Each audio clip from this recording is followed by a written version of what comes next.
break this evening. So, Eric, roll call, please. Missing Mark and Chase for the moment. All right, very good. Please join me with the Pledge of Allegiance. I pledge allegiance to the flag of the United States of America and to the republic for which it stands, one nation, under God, indivisible, with liberty and justice for all. All right, we'll move to item 3, approval of agenda. So moved. Second. Any discussion? All those in favor? Aye. All those opposed? Motion passes. We'll move to item 4. Mission moment, Mr. Elstead. Yes, thank you very much, Madam Vice Chair, and I'm looking for a document, and I think I probably left it back in my office. God dang it, anyway. Okay, tonight, without that, I did the math today. We are celebrating, and you can see in your packet tonight, we are celebrating the recent retirees that we had from the Owatonna Public Schools. And doing my math, what these folks represent is a service of 280 years to the Owatonna Public Schools. Most of which are, a lot of them, Julie Bauer, who was a 43-year employee of the district as a teacher, retired this spring.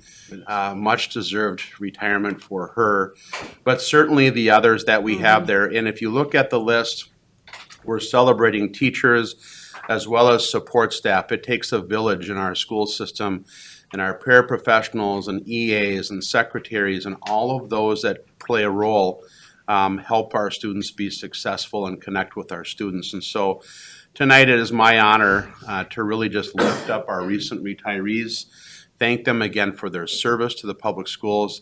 They truly represent all that is good and well with a safe and caring community and all of the high quality teaching and learning that's been provided. So even though I know we may not have our retirees here tonight, I'd ask if we would give them a round of applause.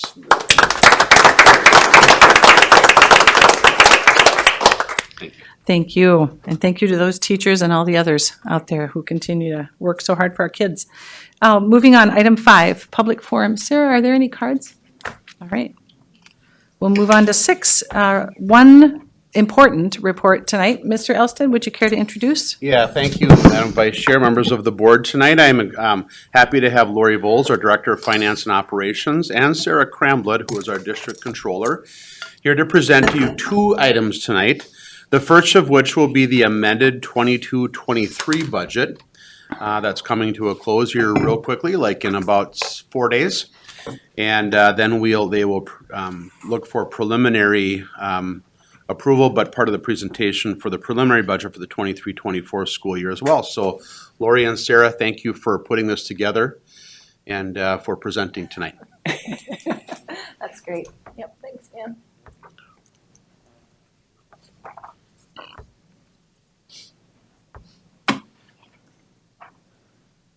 Perfect.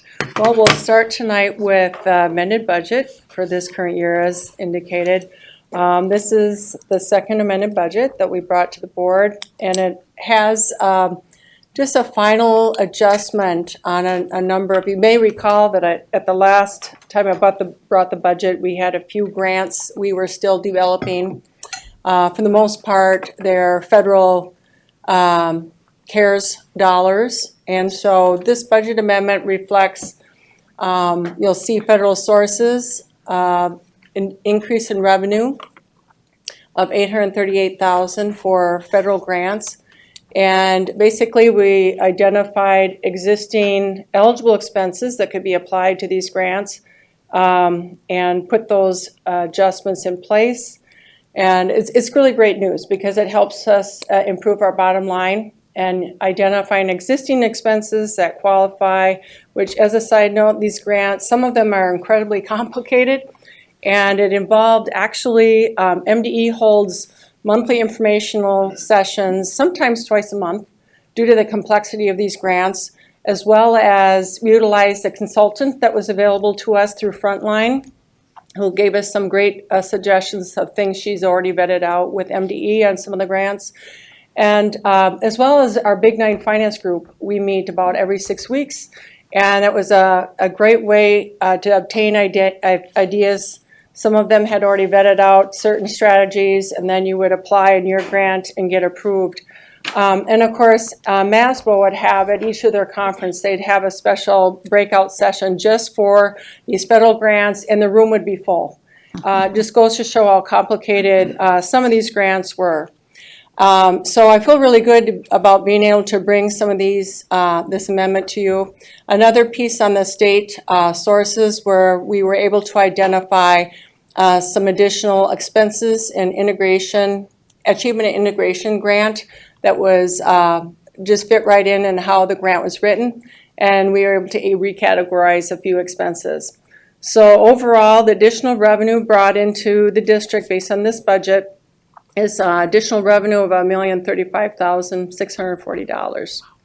Sarah, do you have any other comments on that? Nope, that covers it. All right.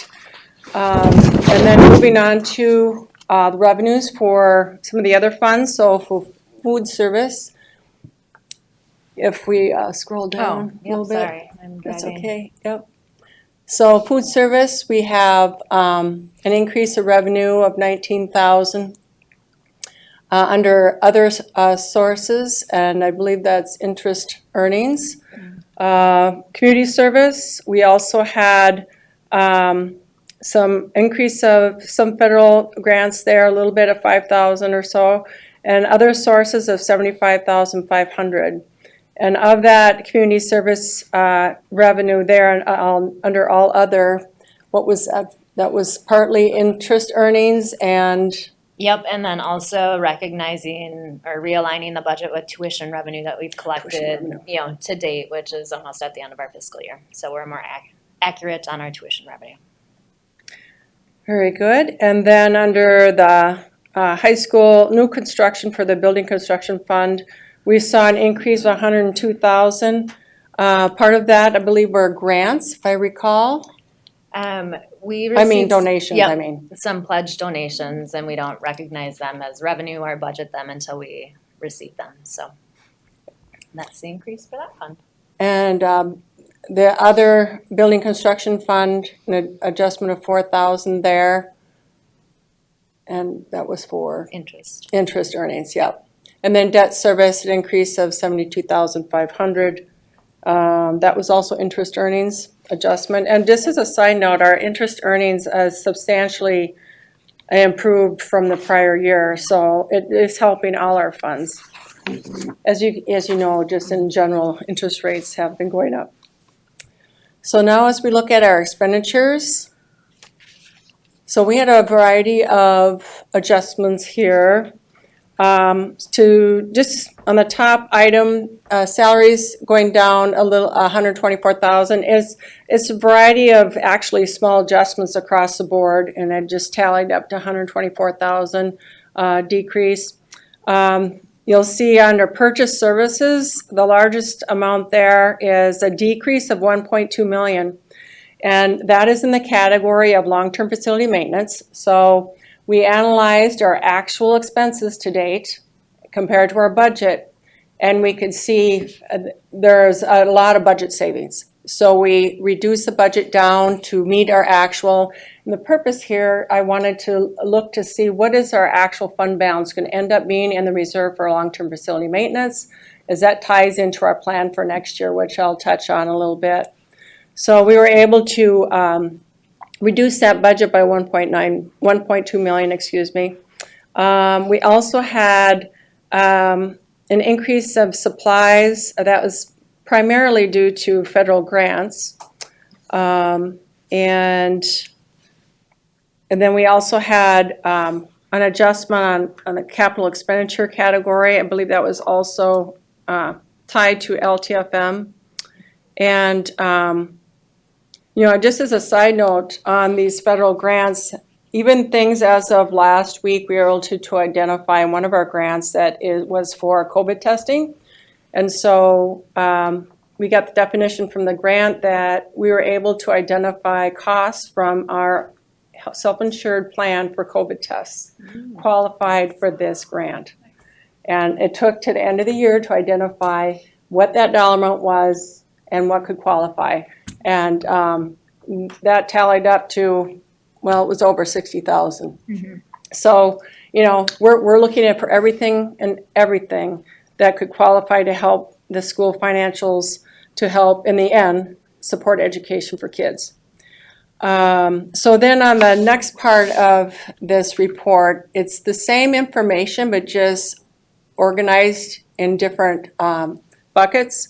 So again, you'll see the operations and maintenance. As I mentioned, we reduced that LTFM budget to align the budget to actual expenses. You'll see that that 1.4 million is primarily that LTFM piece. Otherwise, it's just a variety of, we did some, I'll say some adjustment, adjusting where we're charging a few positions, and so you'll see some adjustments in and out of a few categories. So you'll see some of that is reflected here as well. I don't know, Sarah, if you have any other comments on that?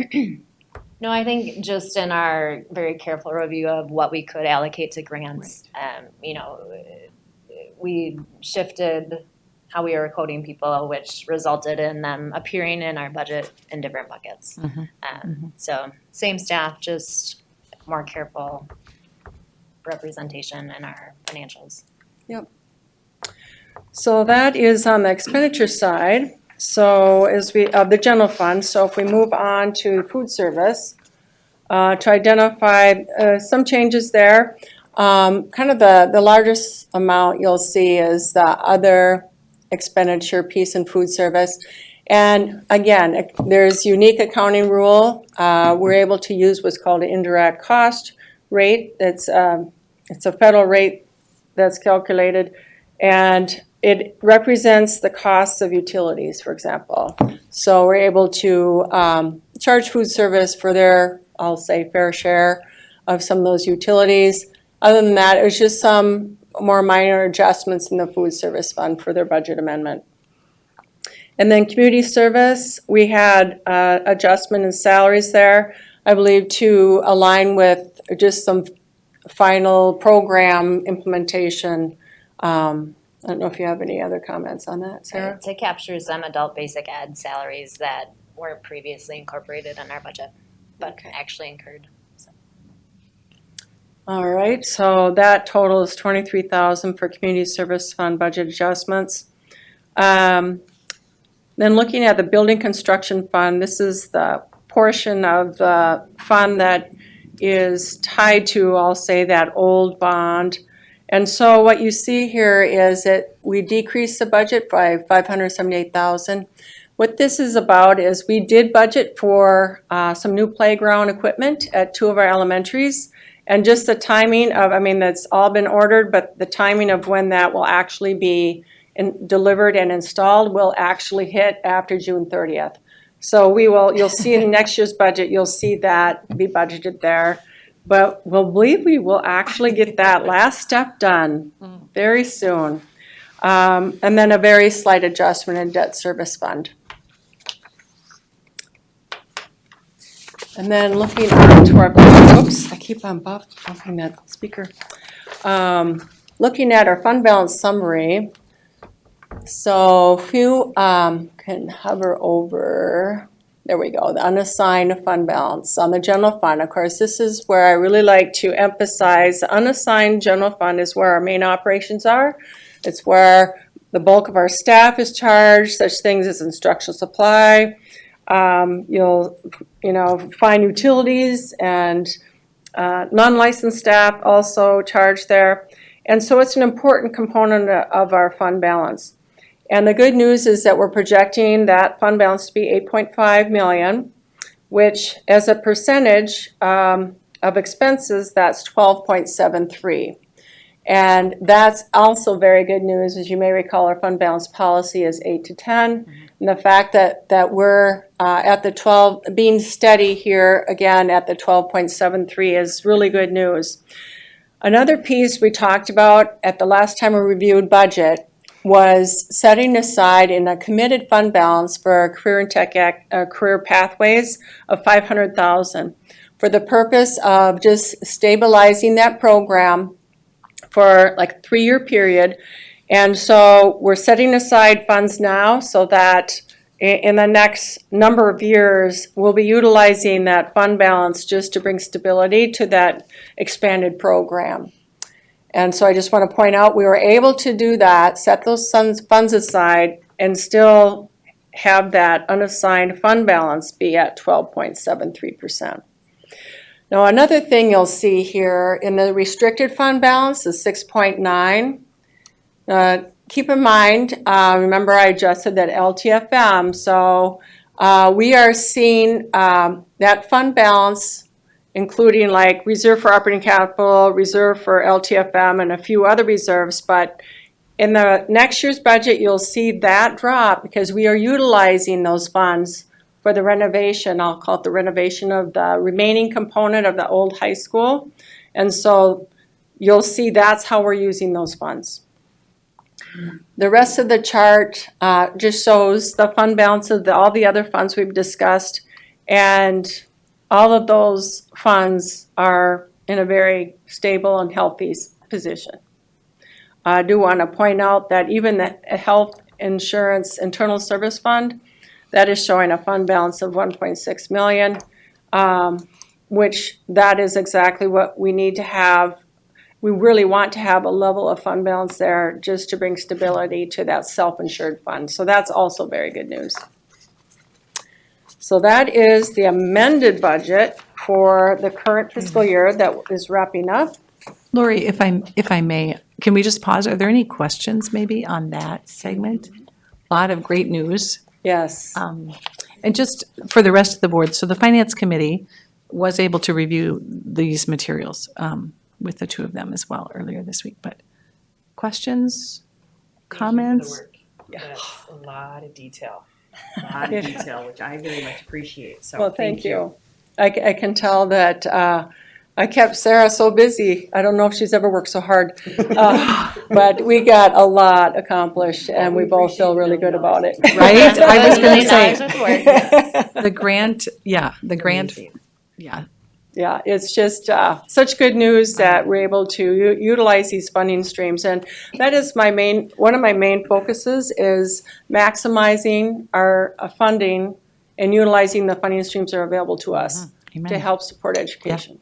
That's great. Okay. So if nothing further, then maybe on to the next All right. segment. Yes, so the next is our preliminary budget for the new year coming up. And so we have a variety of really nice pieces on our revenue budget. So of course, the legislature approved the next biennium of funding. So I just want to point out that it was a very unique and special year for public education. We probably won't see this level of improved funding for a while, but thank goodness it came. Because I want to emphasize how important this additional increase of funding was for not only our district, but all districts across the state of Minnesota. Because as the federal CARES dollars drop off, this increase of funding for them in the state category is going to help fill that void. And it will stabilize our finances. And many districts across the state are finding the same thing that it's very important to stabilize their financials. And so probably to start with some large categories that did improve. I want to point out again that for the Gen Ed formula, which is our main funding formula, we are funded on the number of students that we serve. And so I do want to point out, and we'll touch on it a little bit, the good news is that for next year, I'm projecting our enrollment to be stable, very similar to what it is this year. So that's the good news. And just to point out where we've been in the past, so in 2019, compared to now, we lost 100 students because of the pandemic, probably is primary reason. But just to give you an idea, when we lose 100 students, the financial hurt that happens there, we literally lost $1 million. So of course, we're working on a variety of things to not only stabilize our enrollment, but also bring additional enrollment into the district in the form, for example, of our online program. We're projecting an addition of 100 tuition students, which is a different category than what's called adjusted average daily membership students that we get the full formula on. But all these measures come into play, and time will tell. Even with our career pathways, that could draw additional students as well. And so that part is very exciting, and we're very optimistic in that regard. So looking at the main category, Gen Ed aid, that went up by $2.7 million, a big component of that is compensatory aid. So compensatory aid is driven by free and reduced counts. And they did drastically improve the compensatory formula. And the main driver here is that we had Medicaid was an automatic qualifier for free and reduced. So that improved our free and reduced counts as far as getting it more accurate, which then drove us, we received a much higher compensatory aid as a result. And so part of the great thing with the legislation is they're holding us harmless at this higher level, even though we're offering the universal free meals. So that incentive may not be there for the families to fill out the form as much as it has in the past. But regardless, they have held harmless on that compensatory aid for many years into the future, I think up to FY27 or so. Yeah, it's FY, I think it's the next biennium too, so it's FY27. Yes. So that's excellent news there. And then we have another big category, special ed. So that increase of $2.4 million, that is the special ed cross subsidy. So we know we've talked a lot for years about how the state is not adequately funding special ed. Even though they do give us some special ed aid, the Gen Ed fund is having to fill the gap and cover the costs of the special ed program that is not covered with the special ed aid. Well, they just improved that special ed cross subsidy aid by $2.4 million. So that was huge. So what I want to point out how important that is. So special ed aid improving by $2.4 million, that will help stabilize us as, and in another year out, we will have, that's when the federal funds, a lot of those CARES dollars drop off, and that's about almost exactly $2.4 million. So that line is so important to bring stability to our financials.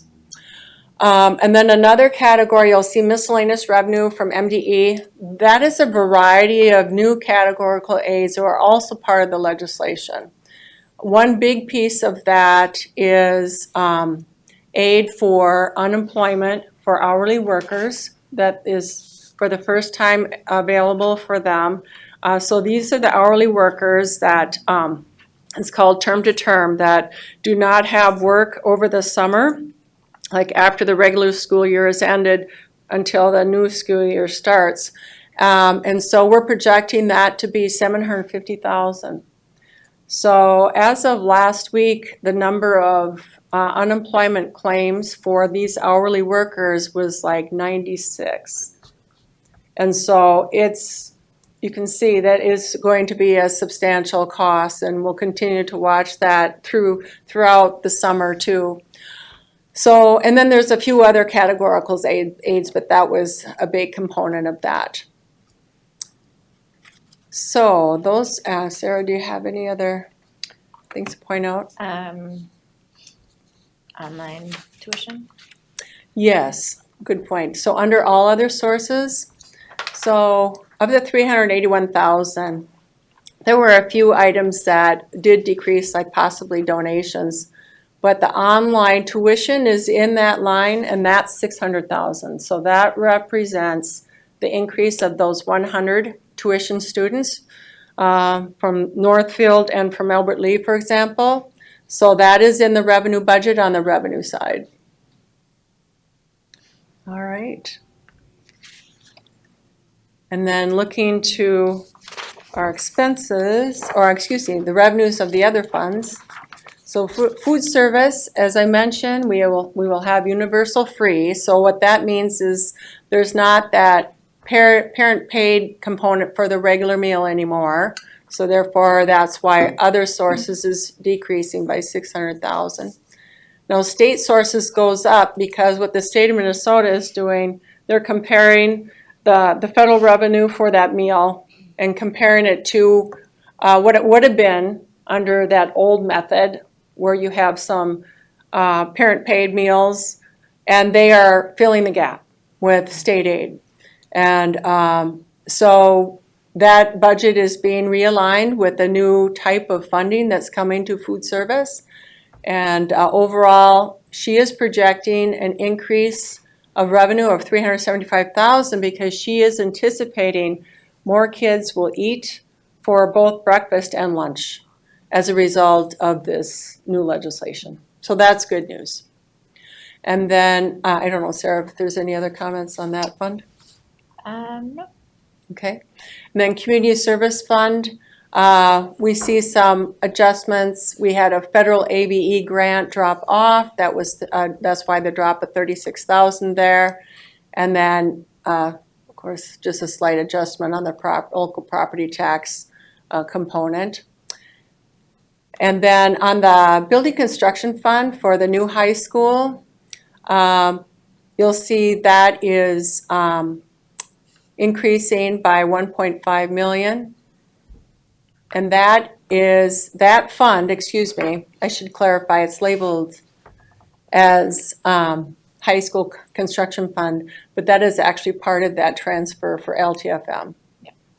So 3.45 million is for the renovation of the whole old high school. Minnesota accounting regs dictate that we have to actually, as we move it out of LTFM, we move it into this other construction fund, and there's a particular accounting transaction we have to do to make that happen.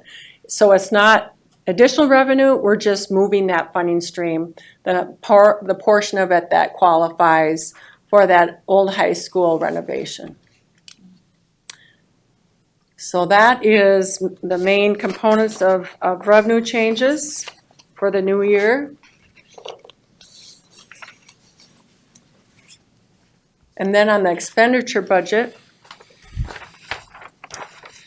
under other expenditures, since we're kind of touched on that topic, under other expenditures at 3.4, so that is reflective of that LTFM transfer from the reserve from LTFM into that construction fund, as I mentioned. So that is the bulk of that. We have under salaries on the top there's a variety of things going on here. We had some additional positions that we added.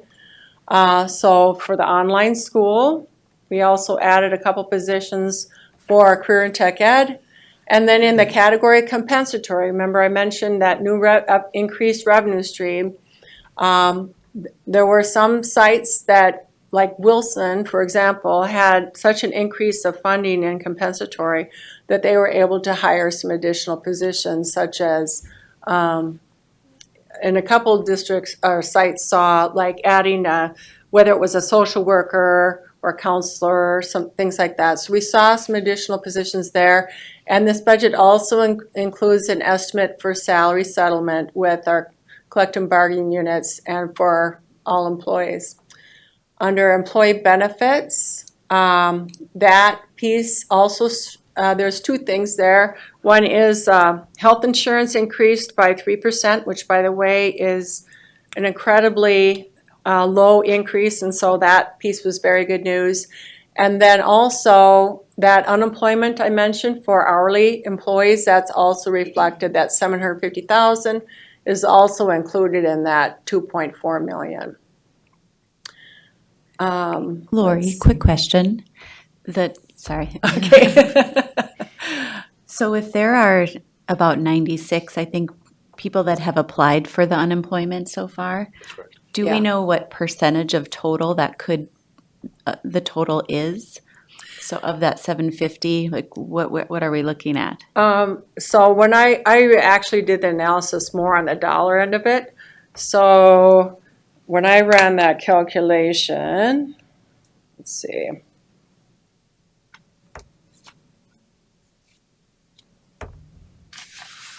Roughly over 60%, maybe 65% of those that eligible have claimed. Yep. Just roughly. Yep. So, And we had talked earlier that it's expected that probably more people will apply next year. yes, I Right. mean, that is, I mean, it could happen where, maybe, like, for example, there are some that have signed up to work for summer school. Possibly those certainly haven't applied yet, but maybe in another month, we're gonna see this number jump up. So our worry, and many districts throughout the state are very worried that we will have a great difficulty hiring staff for a summer school, especially in year 2 when more realize, this option for them. And so that is going to be something we'll have to really problem solve to see how we can bring a stable program and offering in the summer. So, yeah, that's something we'll have to definitely figure out. Let's see. Sarah, is there anything else to point out? On employee benefits, I'll just say, like, we have the new positions that we've added, and then anytime we have turnover in our positions, I'm budgeting for kind of a nameless, faceless person, and we don't know what benefits they take, so I usually err on the side of more benefits than less. So usually when we come back at amended budget time, you'll see that number hopefully decrease, but So we're assuming family insurance rather than waiving insurance, for Yeah. example. And then under purchase services, I believe that also reflects the pool repair. Yep. So besides the old high school, the renovation of that last wing, we also have on the docket repair of the pool, which will be summer of '24. So that means, part of that project will be worked on in June of '24, which is still in this fiscal year. So you'll see that pool project being split between the 2 fiscal years of this coming year and the year after, since it will be summer of '24 that will be put in place. And under supplies, materials, for example, one item we saw an increase there is tech devices. We had to increase our budget there by over 200,000, for example, and so that's reflected in that line item. So to point out the change of the 12.8 million, there's a lot of unique things, and certainly that LTFM project being a one-time unique project. So this is kind of a one-year deal where that budget is that you'll see that large of an increase and that brings us then to a $79.8 million budget due to some of those unique factors. So this second part of the chart is the same data, but just reconfigured in other ways by what's called program area. And you'll see that, again, that operations and maintenance that went up by that 5.8 million, which that's between the old high school renovation, that LTFM project, and then that pool project is reflective there. And so you'll see a variety of things. In regular instruction, you'll see some, again, the expanded online program. You see just utilization of the grants is reflected too in regular instruction, for example. So that is just another look at it. Special ed instruction going up as, again, we have some special ed positions that we're utilizing a variety of different funding sources with. And I do want to emphasize that this budget does include what's called MA, third-party billing. So it is an important revenue stream that special ed does generate. And I am very encouraged that we'll continue to increase that funding stream. Our staff person that works on that particular task, her time is going to be strictly dedicated to this in the next year, which will definitely help us increase that funding stream. So that'll help us going forward as well. Any other comments on the general fund? All right. Then looking at food service expenses for the new year, again, you'll see supplies, materials going up by $380,000. You see that on the right. Of course, that's food. And of course, so the couple of things, she's anticipating food prices to go up on when she purchases food to make the meals, but also she is anticipating an increase of the number of meals that she's serving because of the universal free lunch and breakfast. So that's reflective there. And then the salaries and benefits, that's just updating what we believe will be our actual expenses in that category. And she is purchasing some additional equipment for some of the sites, and I encouraged her to do so to make sure we have proper and adequate equipment. Just as a side note, for the new high school, the bond is funding the equipment needed for food service for her department. And then under Community Service Fund, just some small changes there. So under salaries, that does reflect an expanded SAC program, both during the school year and in the summer, I believe, both summer as well. Yeah. And so then, of course, you see the corresponding benefits. Also, of course, estimated settlement there. And some adjustments there as well. Purchase services going down. Is that due to a grant? Yep. Dropping I off? think our state adult basic education aid decreased, and so we decreased expenses to match the revenue. And then the next category of the high school construction fund, of course, the bulk of that is the projects nearing its completion. So we'll have less expenses in the new fiscal year.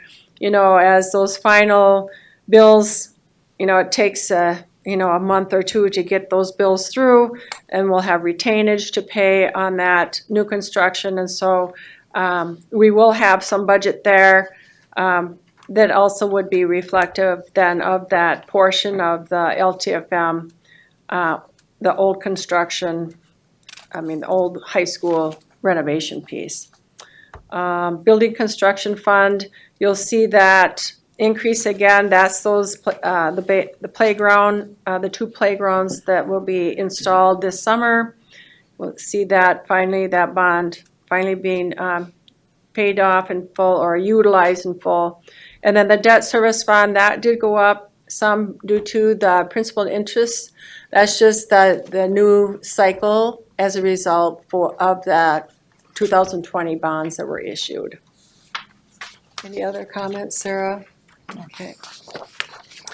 All right, so then looking at our fund balance summary, again, good news here for the district. I want to emphasize a couple things that are unassigned. Again, I like to really focus on unassigned general fund in the general fund category there on the left. We're stable there at 12.7%, so that's very, very good news. So it's almost identical level of this year that's wrapping up. The unassigned fund balance is $10.1 million. And then what we've been able to do here is, beside the committed fund balance that I talked about, that we set that $500,000 aside for continuity for the Career and Tech Ed program, we also set aside an assigned fund balance, $1.3 million. And that is for two things. And one is $600,000. I talked to Mike, and another year out, we're going to have to replace tech devices, instructional tech devices of $600,000. So remember, with the pandemic, we had to purchase all these one-to-one devices. Well, they're getting end of life. So just due to the timing of that, we have to replace them, and that's a large purchase. It's a one-time purchase. And that's a good situation to use an assigned fund balance to set it aside to be used in the next fiscal year beyond this budget. And then also the other component of that is $750,000, and that's for that unemployment for hourly employees. So even though with this, we will be receiving state aid this year for that unemployment, but that will dry up. In fact, we are worried that it won't last the entire fiscal year this year, and that next year we'll get nothing. So that's a large expense to the general fund, and so I'm setting aside assigned funds to address that huge expense that we are anticipating that will be coming in the next fiscal year out. So the good news is we're able to address those and still keep our unassigned fund balance at 12.7%. And so another piece I wanted to point out is the restricted fund balance. You'll see, she's highlighting it there, 1.3 million. So remember in the previous year, we had that much larger amount in that restricted category. We went from 6.9 million down to 1.3. Well, that's where we are using a variety of these things, such as we're spending down LTFM and spending down reserve for operating capital to support that renovation of that remaining wing, I'll say, of the old high school. What the really good news about that, we're able to use these existing funds available to us without issuing a bond.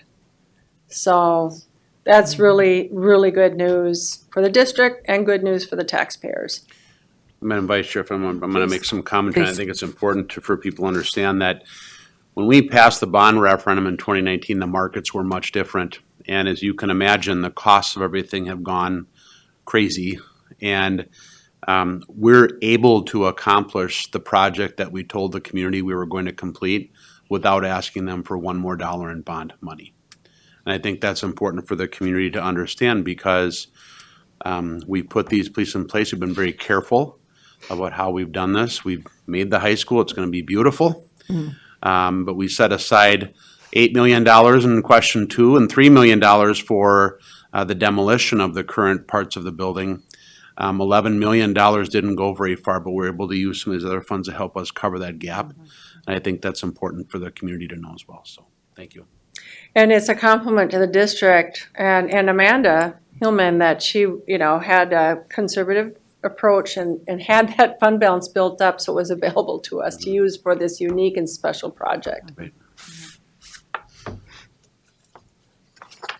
And so just to look at I want to point out too the other funds look very nice and strong. Again, you'll see in the construction fund, we're projecting that those will be spent down and done in both the new high school construction category and the old bond will be depleted is in our projection.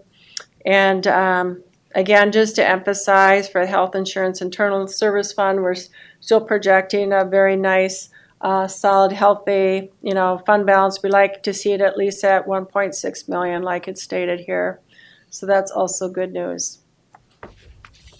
So those are the highlights of this budget. Thank you very much. Oh, I'm sorry. We have 2 more important things we want to show you. Sorry. So we just we talked about that special ed and the improvement of the special ed cross-subsidy aid. And so you can see in this graph that our expenses are in the orange line. And then our revenue, you can see how it really had an uptick in the 2023, 2024 year. And so what that means is that it's there's less of a burden on the general fund because the legislature has put an improvement in the funding stream for special ed.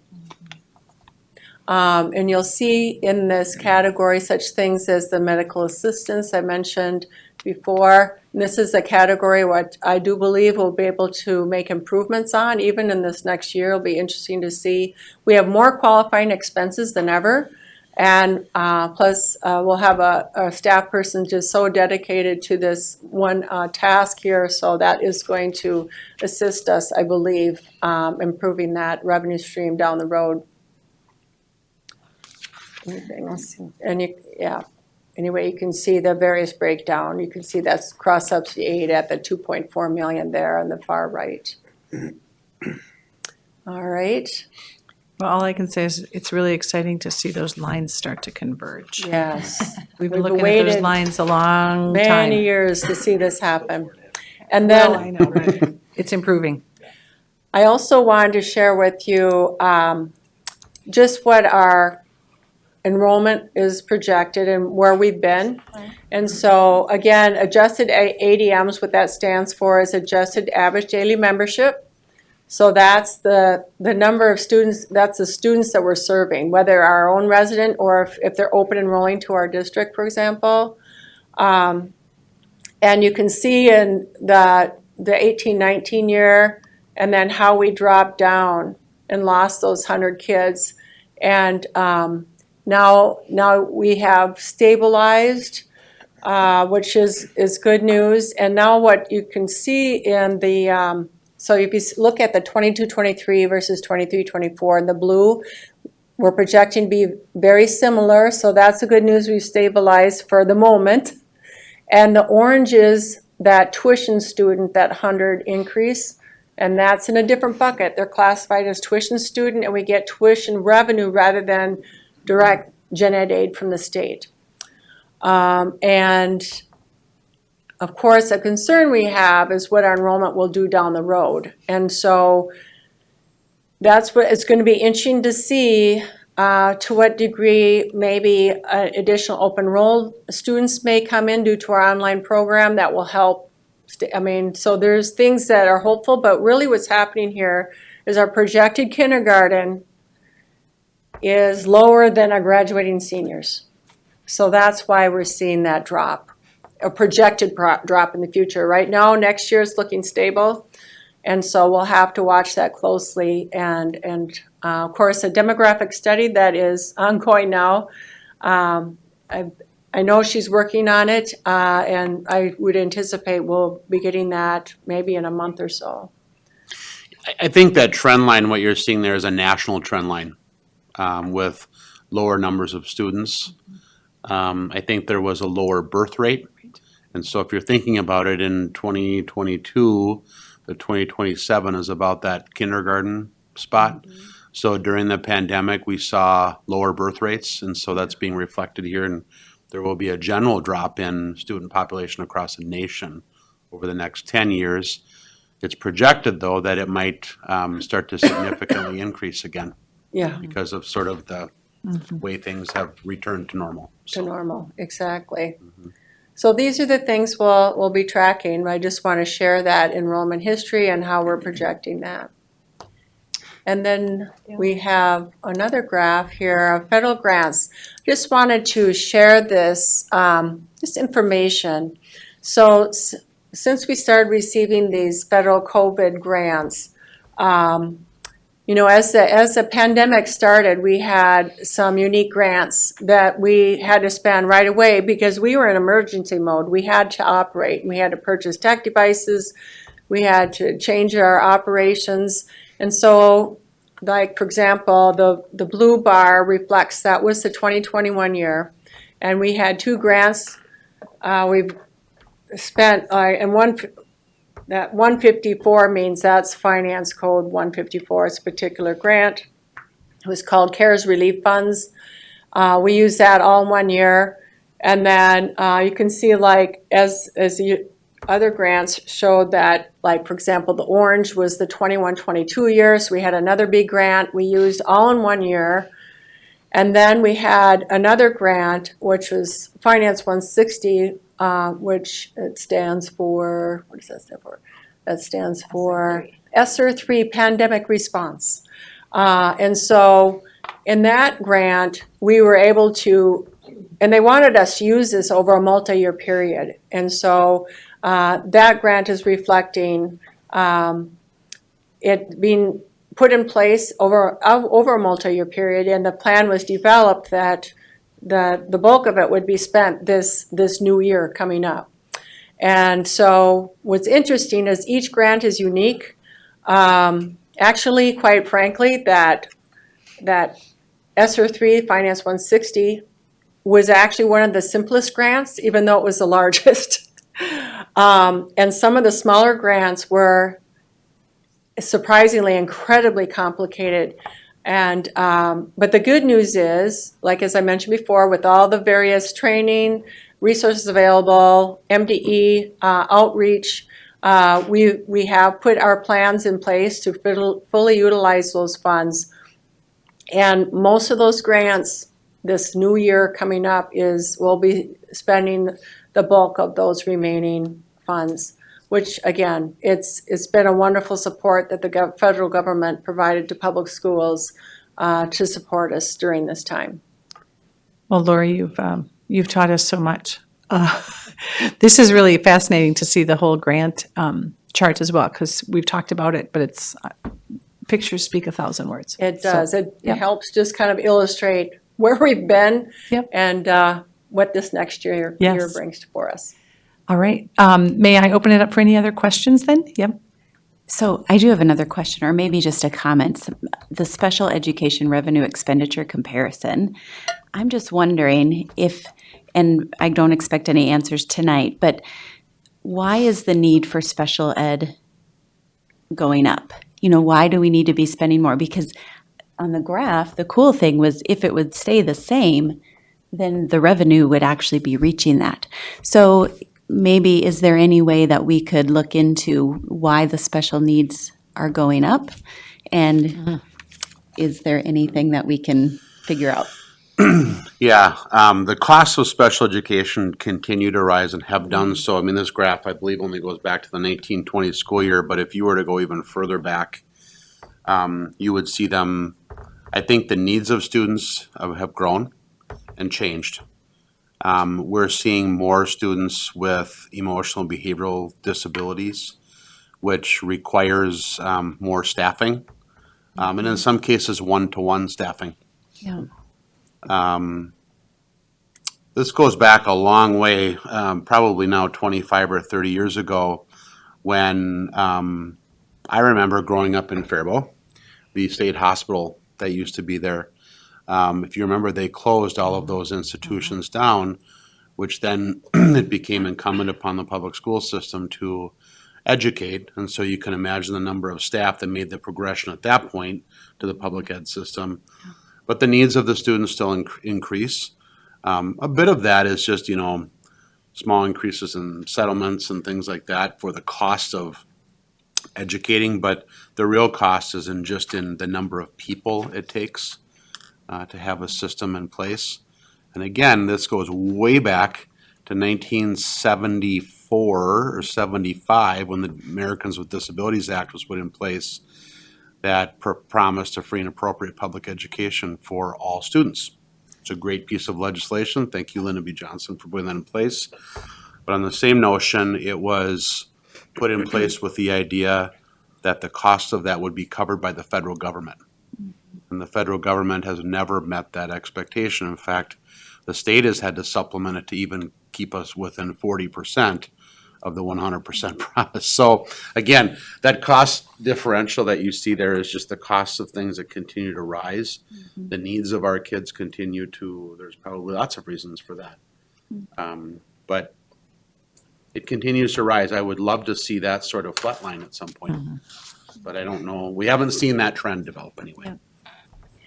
One more thing, I'd just like to really thank, of course, Sarah has put so much work working side by side with me to develop this budget, but I'd also like to really thank Superintendent Elstead, Michelle Corral, Danielle Tice, and all the principals.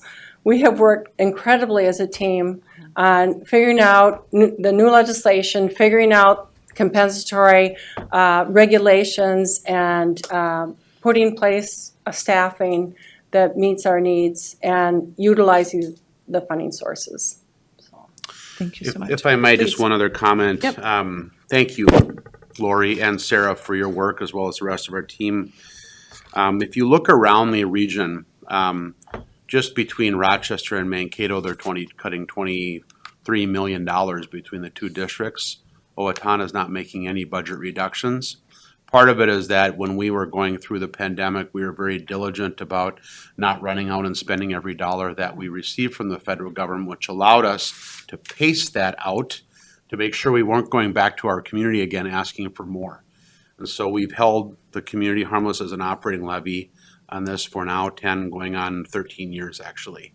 And so I think it's important that the community know that we've made good and I think financial decisions. The board has made good financial decisions as we've moved forward here to really help us keep stable. And now we're able to incrementally add staff to adjust and address some of those needs, but I think that's important to mention as well, so thank you. Thank you both so very much, and the team that helped you. So with that, we'll move on.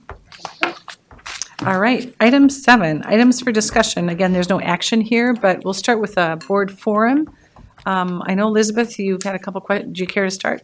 Could you start down? Oh, On your sure, end? I can start. Anything yeah. for board forum? No, other than I was just going to say thank you as well, because I had ended up having to work during the Finance Committee meeting last week and wasn't able to go, but Lori and Sarah were able to meet with me today. So I felt very special with that one-on-one attention. There you go. Thank you. All right. Eric, anything from you? Yeah, I just want to thank Mr. Olson for all the updates he's been posting online for our completions being done and where we're sitting out the new high school. Yeah. I don't know if he could come up to the desk. I've had to answer just some questions here and deliberate on this, but several individuals have been coming up to me over the last week or two with concerns that they've been reading on different citizens groups about flooding at the new high school. And I just would like Bob to clear things up with the actual facts. It's been a really dry summer until recently, but I can 100% guarantee you we've had 0 floods at the new high school. I will be truthful and honest, as I always am. We did have early on, we had some water that when we were installing roof drains, got in, and there was sheetrock down below that got wet, and it was in a dark corner of a closet that nobody was really looking at until we found out that there was some mold growing in it. So, as we do in our homes, when you get leaks in your house, you figure out where the water's coming from, you fix it, you tear out the stuff that is on your walls, and you keep an eye on it to make sure it doesn't come back. I can say with 100% certainty, we've had nothing come back. We fixed the drains because, well, we didn't fix it. We installed them. We weren't done installing them. So that's that. I can't help when contractors, local contractors, take pictures and put them out there and say that we have water all over the place. That is 100% false. So I am out there every single day, and I am 100% confident that we are building a state-of-the-art school, and it has a really good roof on it. So, Thank you, Bob. yes, you bet. Thank Thanks. you. Thank you, Eric. Appreciate that. Tim? The only thing on the subject of Bob's tours and the fact that we've got good information about the school and the plan out on our website. I had a new coworker start at Federated and had just asked me the question, "Hey, what do you know about the new high school?" I said, Well. yeah. So I pointed him to the website, and it was able to answer, I think, all of his questions. And I just appreciate that we have that kind of resource for information for people. And the tour is really good. Thanks. Yeah. Thank you. All right. Deborah, anything? All right. No, not really. All right. Jolene? When we get to it, I'm gonna touch on policy committee Yep. work that we've done within the last couple weeks and so, but for now I've got nothing. Perfect. And I'll just call out, I think we all received an email on a mental health awareness that's actually being hosted tomorrow at the middle school. So I'm going to take that in. Always good topics to learn about. All right, administrative report. Mr. Elsted, anything? Yeah, thank you. I Comment just on? wanted to start off, and we continue, as Lori and others have indicated, we continue to sort of unpack the legislative session. One of the things that Lori was getting to was talking about unemployment aid. That is still a really unknown dollar amount for us. If you remember, the legislation appointed $135 million there's a strong sense around the state that that'll be gone by August or September. And so with that, that means that that cost will be incumbent upon the districts. So we're going to have to find ways to take a look at the future of what that looks like. We need to have summer programs, and we want to be able to offer viable compensation for people. So we're going to have to think about and rethink what that might look like moving forward. But that's still something that we are looking at. A couple of new pieces of that came out of legislature were some mandates around coursework. We have an ethnic studies course. Just to be clear, that course is not implemented until 26-27 school year. And so they'll go through a very clear and arduous process with the department now. They'll have a group of parents and teachers alike that will sit together in a panel to go through and kind of decide what that course looks like. There will also be lots of opportunity for the public to interact with that, because whenever they put out a new curricula, there's always a review and comment piece, and any member of the state, any resident of the state can make commentary on that. But again, we learn of that when the first draft comes out is the first time we get to see it too, just like the public. And again, that's a 26-27 and 27-28 year would be for any middle school or any elementary changes that would be reflect that.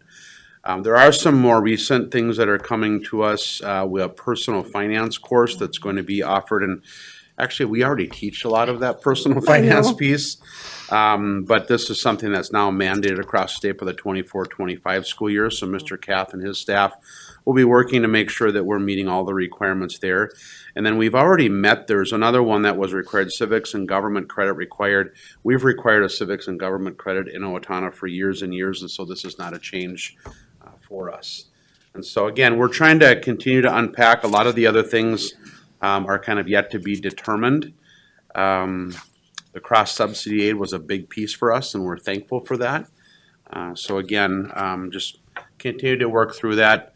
Legislation ends up being, when it say it's a historic funding year, you're right about that. And then the other shoe drops, which is, and there's also a lot of mandates that came with it. So we'll figure out which ones are funded and which ones are not, and then we'll move forward.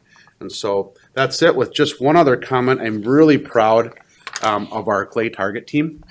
So they had a great weekend. They had a state tournament this past weekend. We did have one all-state Taylor Bush show as a state clay target team member of their all-star team, and just really thankful that we have that. By the way, Owatonna has the largest clay target team in the entire state.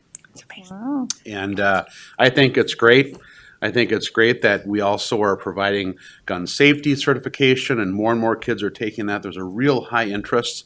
As someone who enjoys that sporting event myself, but always gets beat by the kids nearly every year when I do it. It's just I think it's just a great thing that we have, that it really meets the needs of some kids that are just, they want that part of their life, and we're able to provide that. So thanks to Mike Kingland and his staff that work with that team, but again, really proud of the work they've done. So that's it. I remember when we approved that one. All right. Let's move on then. So item 8, the consent agenda. Now remember, is there any reason anybody wants to pull anything out of this? All right, we'll move on. This is a roll call vote. We're approving both the minutes from May 22nd, June 12th, and then the personnel report that was attached in your. I move that the board approve the consent agenda. Second. All those in favor? Nope. Roll call. Roll call vote. Thank you. Yep. Elizabeth? Aye. Deborah? Aye. Jolene? Aye. Lori? Aye. Tim? Aye. And I myself is an aye. 6-0 pass. Thank you. All right, moving on, item 9. So here we've got a number of items, so we'll just move through them one by one, and I'll turn to Mr. Elstad for some introductory comments on the first one, casual worker pay schedule. Yeah, what you're being asked to consider approval for tonight is an update to our casual worker pay schedule. You'll note that there's a slight increase in there to adjust to market, recognizing the fact that we have to be reflective about, we need to have people that work at our games and events. We need to have people, and this is an adjustment to make sure we haven't adjusted this for a number of years, and feel like the market is probably varying. We're struggling a little bit more to find people that are willing to work, and we're hopeful that maybe a little increase will help to attract more people for those casual worker events. Sure. Yep. All right. Can I have a motion? that the board approve the 23-24 casual worker pay schedule as presented. Second. All right. Any discussion, questions? You saw the information. All right. All those in favor? Aye. All those opposed? All right, motion passes. We'll move on to item B, compensation and benefits for directors. Yes, you'll note here that these are the only contract negotiations that are individually bargained by between the employee and myself. These are non-affiliated positions, our cabinet members. What this is reflective of is across the board is a 4% increase, which is reflective of the market analysis that's been done not only in the Big Nine Conference, but across the state. And so that's what you're being asked to consider approval tonight, as a lot of these our cabinet employees have a new contract year starting July 1. Very good. All right, do I have a motion? I move that the board approve the 2023-2024 salary and benefits package and employee guideline changes for individual director employees and authorize the chair and clerk to execute the individual agreements on behalf of the school board. Second. All right, it's been moved and seconded. I do have one clarifying question. Is this a one-year contract or two? This is a one-year That's what I contract, wanted yes. to We clarify. are diligent about making sure that other employee groups that are settled Yep. before the directors will look at next year's contract. So. Fair enough. Any other questions or discussion? All right, all those in favor with an aye? Aye. Aye. All those opposed? Motion passes. We'll move on to item C and maybe D. Ms. Volz, Lori, would you care to make any opening comments on the motion or the with the budgets that you just presented so well? Maybe not. Yes, of course, they're just requesting the board to formally approve both the amended budget for the 22/23 year, and then, of course, the preliminary budget for the new year. Yes, thank you. All right, we'll look at item C. Do I have a motion? I move that the board approve the 2022-23 amended budget as presented. Second. All right, any discussion? Further questions? We've had time to do that. All right, all those in favor? Aye. All those opposed? All right, motion passes. Moving on to item D. Lori's already given us great information and introduction. Do I have a motion on this one? I move that the board approve the 2023-2024 preliminary budget as presented. Second. All right, it's been moved and seconded. Any further discussion? All those in favor with an aye? Aye. All those opposed? Motion passes. Item E, school board meeting schedule. Mr. Elsted? Yes, what's being proposed tonight is we're lifting up the schedule for starting here in July that will go through the fiscal year for the school board. You'll note that in most instances, we are still landing on the second Monday of every month being our work session, and then, of course, the fourth Monday being our regular business meeting. A couple of notes I'll make to you in October. Monday, October 9th is Indigenous Peoples' Day, formerly called Columbus Day. That is an optional holiday, but meetings can be held, so we're still planning to hold our meeting on October 9th. If you look at March, that is 1 month where we have back-to-back meetings because the last week is always spring break of March, or that's where it's fallen in the last few years anyway. And so you'll note that that's only a week apart in March. We did make one little change. If you look at in May, to Monday, May 27th next year is Memorial Day. Having meeting on May 20th, so if you to bump it a week earlier, it does leave a lot of time between the 20th of May till June 24th. And so again, there was a suggestion that we move that meeting to a Tuesday. So the Tuesday after Memorial Day is when we would hold that regular business meeting. And then again, there are 5 Mondays next July. And so what's being proposed then is that we would try to find right smack dab in the middle and go with the 15th of July for that meeting. And at this point, I would entertain any questions board members have about the proposed board meeting schedule. Before I answer that, one other nuance I'd like to add. There's a great probability that our meeting on Monday, October 23rd, will be in the new shared chambers with the City Council. If not, we would, of course, be there for the November 27th meeting, but I just wanted to just put that on your radar as well. So it would be meeting here in this space leading up to that potential date. Very good. Thank you for that. All right. Is there a motion? Sure. I move that the board approve the 2023-2024 school board meeting schedule as presented. Second. All right. It's been moved and seconded. Any further questions? I think we got it. All those in favor with an aye. All those opposed? All right, motion passes. Let's move on to item F. Excuse me. Minnesota School Board Association membership. This is an annual membership. This allows you to have access to the training sessions that are put on by the Minnesota School Boards Association. It also allows you to attend their winter conference in January, and also provides policy guidance for us, which is a real win, because with all of the policy changes that have happened as a result of the legislative session, in fact, I think Where it the comes. number is it's either 27 or 37 policies that will be impacted. So I'm recommending tonight that you consider our annual membership and dues to the Minnesota School Board Association. Well, I feel strongly about this one because I do value their work and I think it's well worth the price tag. So I'll do this one. I move that the board approve membership to the Minnesota School Boards Association for the 2023-2024 school year. Second.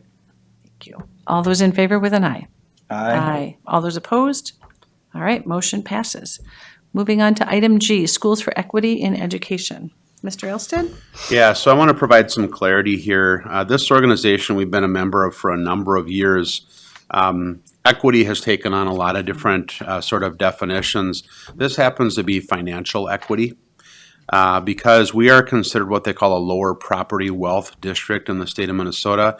You've heard me before talk about equalization, trying to find a way for the state to equalize it so our students in Owatonna get the same experiences that others do, even though we don't have a high property wealth within our school district.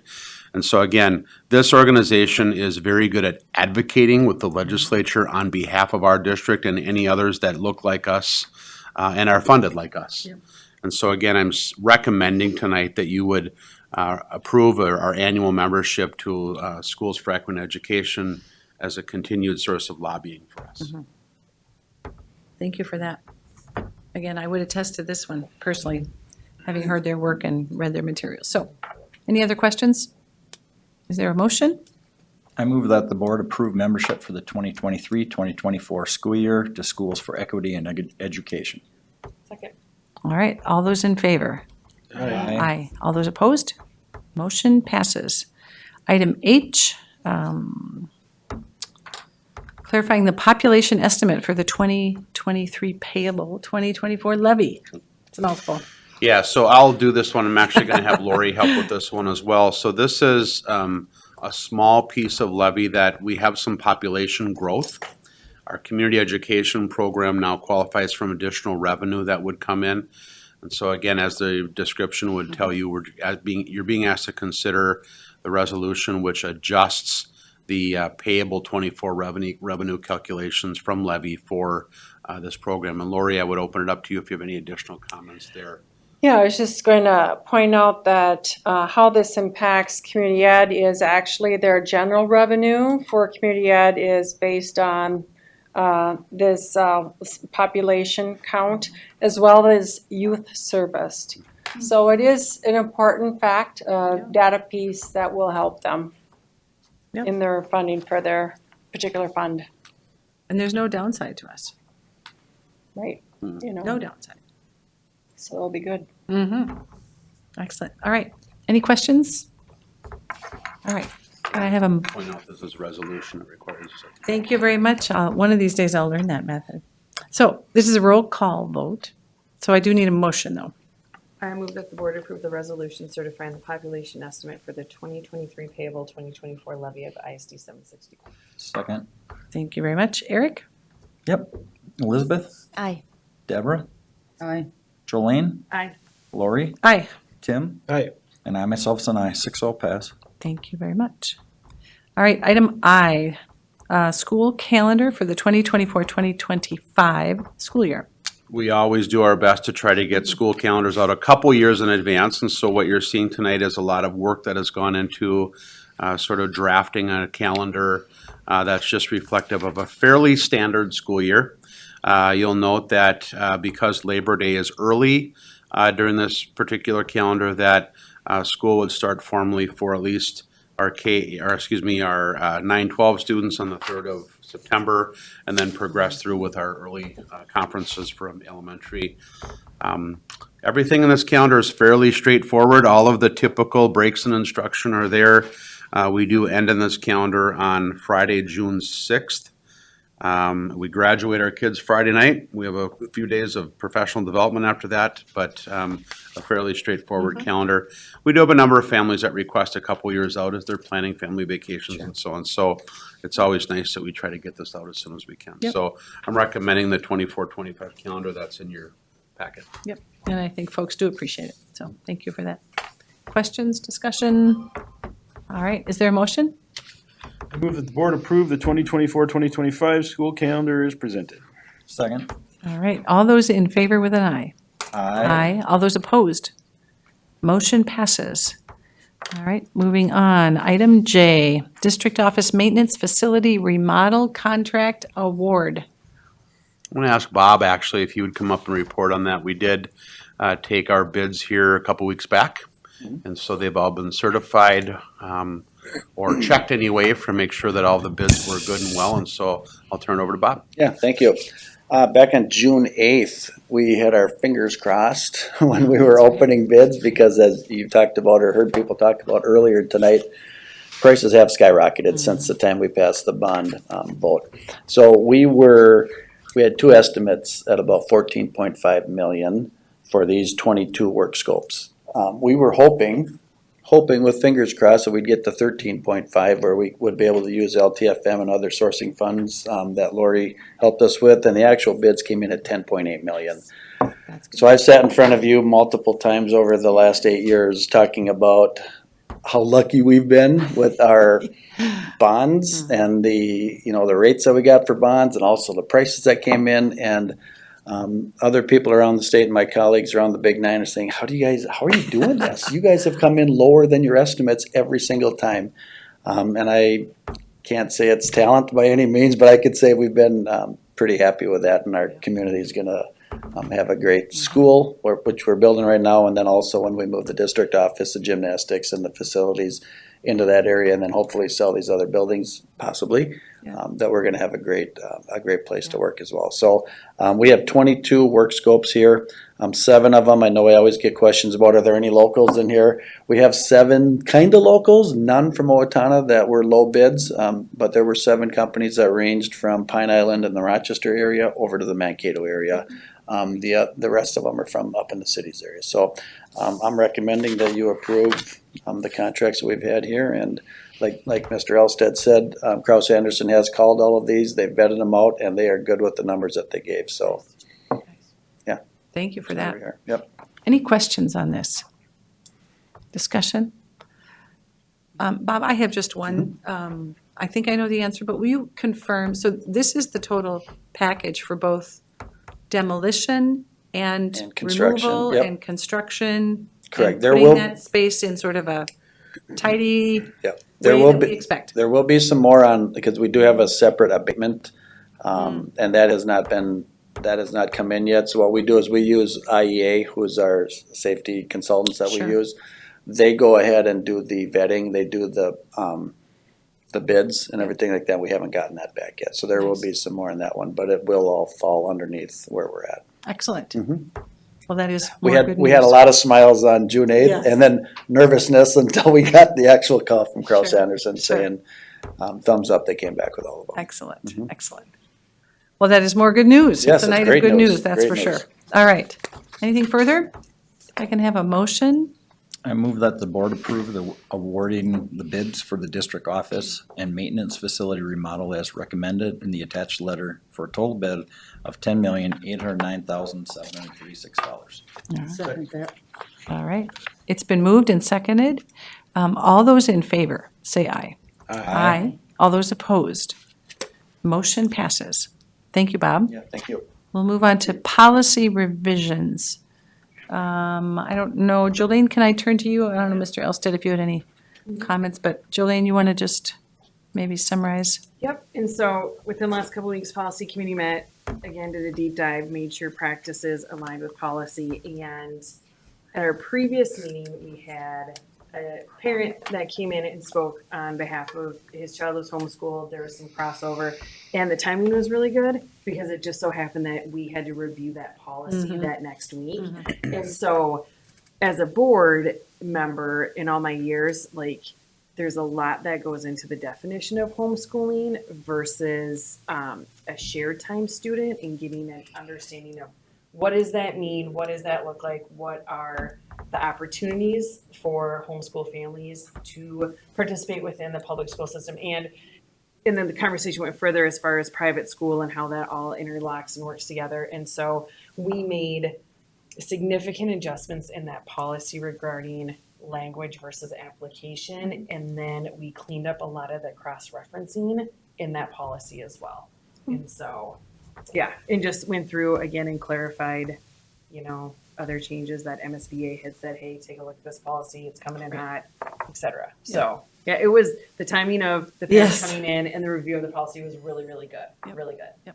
And again, just a reminder, this is a second reading, so you've seen these all before. Mr. Elsted, anything further you wanted to comment? I don't think so. As you know, I recognize and I appreciated the public comment that and I was able to reach out to the parent and said we were reviewing the policy. I think with staff input coming in, especially with a shared time student, we are certainly willing to include students when the shared time courses they're taking are part of the agreement. But when it goes above and beyond that, what happens is many times our staff doesn't even know who the student is because they're not part of their classroom. And so I think there were some safety concerns as you brought up, but I appreciate the deep dive. I appreciate the input. This is how this works. When there's a piece of feedback that comes back, we review the policy to make sure that it still meets the needs. Again, with policy, you're developing policy that's going to be best for most, recognizing that sometimes it doesn't always fit with somebody's personal feeling with it. So That's right. Thank you. Any other questions or comments or, all right. Motion, please. All right, I move the board approve the policy revisions as presented. Second. All those in favor? Aye. All those opposed? All right, motion passes. Moving on, gifts to the district. It's a roll call vote. it is. I'll just tell you that before we start. And there are a lot of gifts tonight. Again, I'm always in awe. The biggest gift that you'll see in tonight's record is this is the next annual installment. If you remember, the Owatonna Foundation, the ISD 761 Foundation, both made significant contributions to develop what will be the foundation room at the new high school, which will be a really well-used community space right inside the door of the athletic entrance. I was just at the high school here last week. That is going to be such a beautiful space. In that space, by the way, where a lot of some of the museum artifacts will be, so it'll have a real Owatonna feel to it. But again, that's the largest district. Among many others, MBO, of course, gave us additional $1,500 for cello and bass instrument repairs. Again, just a long list of even the smallest gift means a lot because it's going to a particular organization. If our adult basic ed student success celebration, you'll see a number of smaller gifts there. You would not believe the hype there is for a $15 gift card to Plaza Marina. Right? Yes. But the students love that. They're celebrated. There's value demonstrated, the fact that they have worked hard to get their diploma. And I just appreciate the community stepping forward to recognize that. Yep. Thank you. Once again, a generous community very we're much so. part of, so. All right. Eric, you want to do the roll call? I will move that the board approve the resolution for Awesome. acceptance of gifts as presented. So eager to get to that. All right, Eric, now, would you care to do the roll call? Definitely. Elizabeth, Aye. Deborah, Aye. Jolene, Aye. Lori, Aye. Tim, Aye. and I myself, is an aye. 6-0 pass. Right. Item 10. Adjournment. I move that we adjourn this meeting. All those in favor? Aye. All those opposed? Meeting's adjourned.